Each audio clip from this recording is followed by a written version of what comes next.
Hi, I'm Matt with ApplianceVideo.com. Today we're going to be taking a look at the rotor on this Whirlpool direct drive washer with a built-in faucet.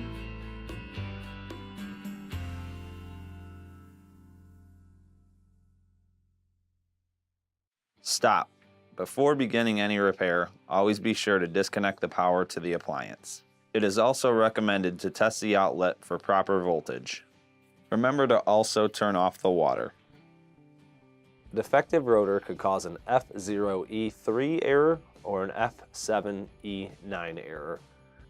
Click on the link below to view this repair video. ApplianceVideo.com guides you step by step, giving you the confidence to avoid recalls and callbacks, also saving time on repairs. Whether you're up against an uncommon repair or the latest appliance on the market, our videos have been created with you in mind.